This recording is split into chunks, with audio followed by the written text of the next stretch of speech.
Hello students, welcome to my channel. Today we are going to learn an English poem of grade 10 from NCERT book. The poem name is How to Tell Wild Animals by Carolyn Wells. Let's learn about the poet. Carolyn Wells was an American writer who was famous for books based on mystery. Her famous works are At the Sign of Sphinx, The Jungle Book, The Story of Betty, etc. So this is Carolyn Wells, who is an American writer, and she has given us this beautiful poem, How to Tell Wild Animals. Let us see about the poem where she is describing about the wild animals in a humorous way. She is also helping us to learn how to identify some of the wild beasts and animals in the jungles. So let's start with the first stanza. If ever you should go by chance to jungles in the east, and if there should to you advance a large and tawny beast, if he roars at you as you are dying, you will know it is the Asian lion. So students, here the poet is trying to say you that if you are by chance in the jungles of east and there you see a wild beast, a large tawny beast, yellowish brown color advancing towards you, and if he roars at the top of its voice and as you feel you are as if you are going to die, then you will come to know and will recognize that it is none other than the Asian lion, because Asian lion is yes really a very ferocious beast. Next stanza may poet says, or if sometime when roaming around a noble wild beast greets you with black stripes on a yellow ground, just notice if he eats you. This simple rule may help you learn the Bengal tiger to discern.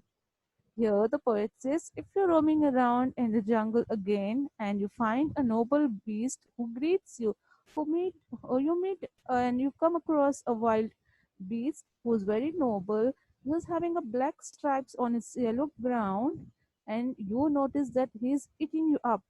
And the simple rule is that you will learn it's none other than the Bengal tiger. The next stanza. If strolling forth a beast you view, whose hide with spots is peppered, as soon as he has leapt on you, you will know it is the leopard. It will do no good to roar with pain, he'll only leap and leap again. Then if you are still just strolling and walking casually and you find a beast again there, you view a beast who's hiding in the grass and has all over its body the spots as if it's peppered everywhere, the black spots. And as soon as that beast looks sees at you, he has a view that you are there, he starts leaping on you, and it will not do any good when you roar with pain. It will not help you. The only thing he's going to do is lap and lap again. Your lap is nothing but jumping and attacking you. Even if you roar in pain, this beast is not going to do any good to you. It's only going to lap and lap again, and he's going to finish you. The next stanza. If when you are walking around your yard, you meet a creature there who hugs you very, very hard, be sure it is a bear. If you have any doubts, I guess he'll give you just one more caress. And then your poet says, if you're walking around your yard, it's not only in jungle, but even if your backyard of your house, if you're walking around and if by chance you meet a creature who hugs you very, very hard, be sure to recognize it as a bear. Yes, and if you have any doubts, then I guess the poet guesses that he'll give you one more chance and he'll hug you more tight. And that hug of the bear will be so tight that you will become its prey, and it is not going to leave you until you are its prey. Next, though to distinguish beasts of prey, a novice might nonetheless, the crocodile you always may tell from the hyena thus. Hyenas come with merry smiles, but if they weep, they are crocodiles. Here, poet says, if you are a new person, if you are not familiar with the beasts and the animals and recognizing them, then the crocodile, how will you recognize him? If it's a crocodile, It may have tears in its eyes, and if it's hyena, it will welcome you with a merry smile. And this is how you can recognize a hyena and a crocodile. In the next stanza, the true chameleon is a small or lizard sort of thing. He hasn't any ears at all and not a single wing. If there is nothing on the tree, it's the chameleon you see. Then the true chameleon, it's very small creature. It's like a lizard sort of thing. If you see it carefully, it doesn't have any ears nor a single wing, and wherever it sits, it changes itself with that particular environment. It mingles up with the same environment, and then you'll find out that it's nothing but chameleon. Now let us see about the literary devices. We have the rhyme scheme form of ABCC. We can see that you and you in the line are rhyming peppered and leopard, pain and gain. So it's A B, and C. Next literary device used here is alliteration. You see in the poem that the consonant sound H in the beginning of the two words is being repeated.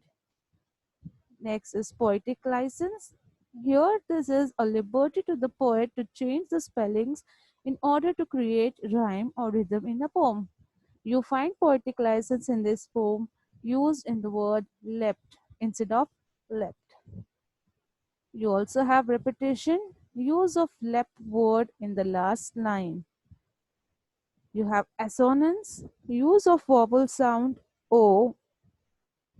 You can see strolling, fort, you, whose, spot, do, no good to roar. Every word is having a vowel sound O.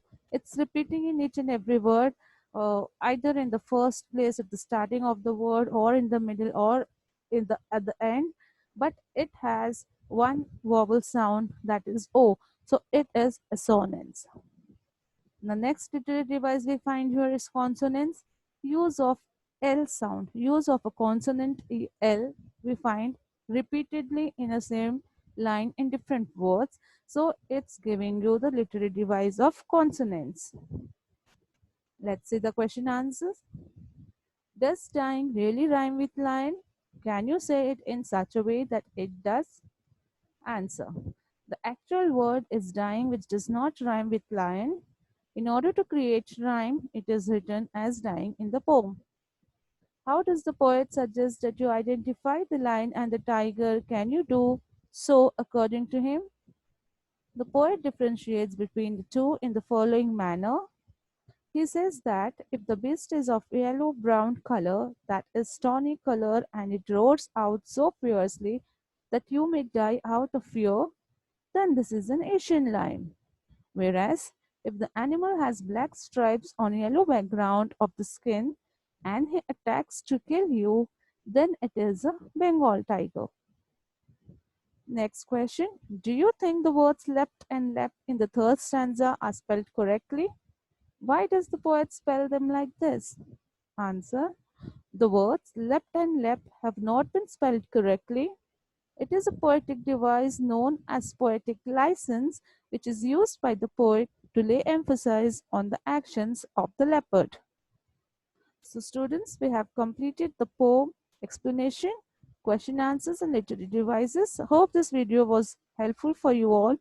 For more such video, keep watching my channel, keep subscribe, share and like it. Thank you.